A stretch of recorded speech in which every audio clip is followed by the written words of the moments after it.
True creepy road trip stories from Texas. The night was thick with heat, the kind that stuck to your skin like flypaper, as if the Texas air itself was daring you to keep moving forward. I was driving a rust-colored Chevy Malibu along Highway 281, cutting through the belly of the state, nothing but desert brush and long stretches of blacktop ahead. My girlfriend Sarah was asleep in the passenger seat, her head tilted against the window, lips parting slightly with each breath. The clock on the dashboard glowed 2:14 a.m., an hour that always carried something unnatural with it, as though the world was in a half-dead state, balanced between dream and reality.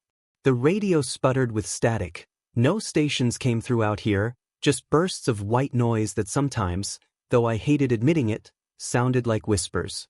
At first, I thought it was exhaustion playing tricks on me. The road signs blurred in my headlights, and the endless mesquite trees leaned inward as if they wanted to listen to the secrets inside my car. Then I noticed the taillights up ahead.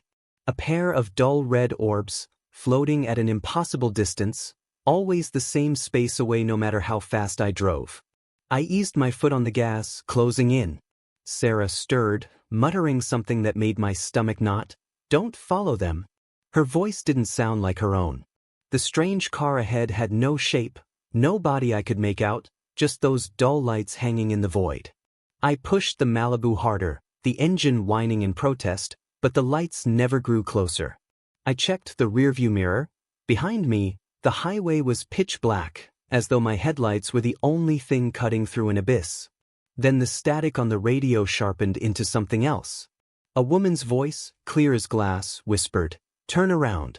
My hand trembled on the wheel, but I didn't slow down. Sarah was awake now, clutching her seatbelt, eyes wide and glistening. "Don't listen to it," she said, her voice shaky. "They'll try to make you." I wanted to ask what she meant, but before the words left my throat, the taillights ahead vanished, just blinked out like candles. My stomach dropped. Then, just as suddenly, the lights appeared again, this time directly behind us, close enough that they bled red across the back window. I slammed the gas, my heart drumming against my ribs, but the car behind us didn't move closer or farther away. It just hovered there, following. Sarah whispered something like a prayer, words trembling, but her voice cracked halfway through, as if some unseen force had stolen the ending. The road stretched on endlessly. No exits. No signs of towns. Just desert shadows swaying in the night breeze.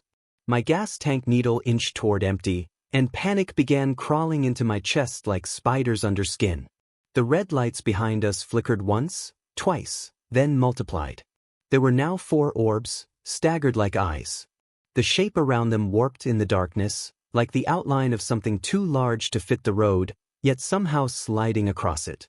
I rolled the window down to get some air, but a smell wafted inside, thick and sour, like burned meat left too long in the sun. Sarah grabbed my arm suddenly, her nails biting deep. "Don't stop. Whatever you do, don't stop." Her voice was raw, not like her anymore, a voice that didn't belong to the girl I loved but to something older, something rehearsed.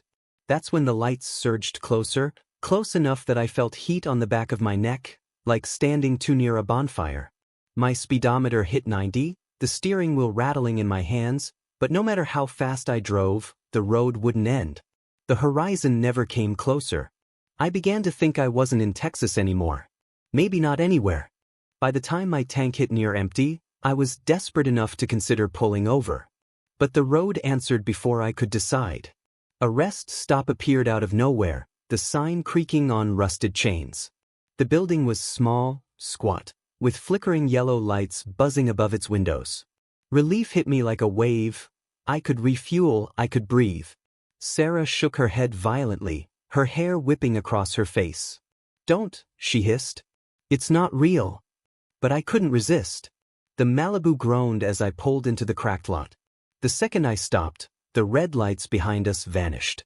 Just gone. The silence that followed was worse than the pursuit. I stepped out of the car, the night air hot and sticky.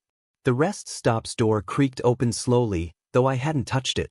From inside, I heard faint music, something tinny and old, like a jukebox tune from the 50s. Sarah was sobbing now, rocking back and forth in her seat, whispering that she begged me not to go inside. But something about that door pulled at me, like a hand wrapping around my ribs and tugging forward. And against all reason, I walked in. The interior smelled of dust and rot, though the jukebox in the corner still hummed a cheerful tune. The walls were lined with pictures, black and white photos of families, couples, and children, all of them staring straight at the camera. But as I looked closer, my stomach twisted. They weren't staring at the lens. They were staring at me. Each set of eyes shifted, subtly, unnervingly, as though alive within the paper. I turned to leave, but the door I'd come through was gone.